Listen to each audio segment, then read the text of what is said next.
If you've been on YouTube for a while, there's a good chance that your audience retention is not terrible. People are watching, the graphs don't look broken, and yet your channel isn't moving the way it should. Views feel inconsistent, revenue feels capped, and every new upload feels like starting over. That's not because you're bad at retention, it's because most creators are stuck at what I call the retention trap. This is where you optimize how long people watch, not what they do after your video ends. And once you see this, it completely changes how you should be structuring your videos, especially if your goal is growth and income, not just nicer analytics. Here's a retention trap. You make a video, people watch most of it, your graph looks solid, and then nothing happens. No spike in suggested traffic, no noticeable subscriber increase, and no revenue growth. That's because YouTube doesn't reward videos for being watched. It rewards videos that send viewers somewhere next. Quick side note.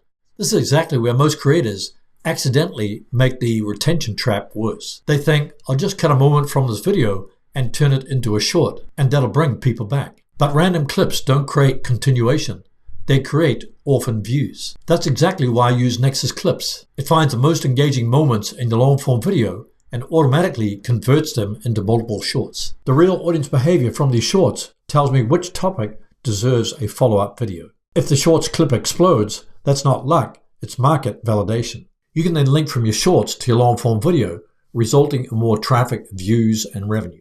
If you're serious about growing on YouTube long-term and not just chasing one viral hit, try Nexus Clips and let your content work harder for you. Link is in the description. Use coupon code HERMAN to get 10% off. Why doesn't retention feel right, but isn't? Retention feels safe. It's visible. It's measurable, and YouTube Studio constantly pushes it in your face. But what YouTube Studio doesn't highlight is what actually scales a channel. Viewer continuation. This is what happens after your video ends. Here's the part most creators miss. YouTube doesn't fully judge your video while someone is watching it. It judges it in the seconds after they leave. Do they click another video? Do they stay on your channel? Or do they leave YouTube entirely? That's the difference between a good video and a growth video. Retention should support momentum, not stop it. Your video shouldn't feel like a complete meal. It should feel like step one. Clear value, clear next question, clear next click. High retention on a dead-end video is still a dead video. Growth of your channel comes from what happens next.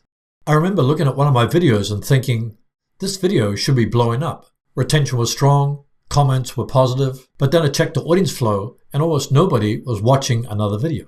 That's when it clicked. I wasn't building a channel, I was just building isolated videos. Once I fixed that, everything changed. Comment below. When your video ends, do you intentionally send viewers somewhere next? If this reframed how you think about retention, you probably want to remember this. If retention is step one, then end screens are actually where growth happens. Watch this next video titled, Stop Killing Your YouTube Watch Time, the End Screen Audit. I break down exactly why most creators accidentally kill their watch time, even with good intention.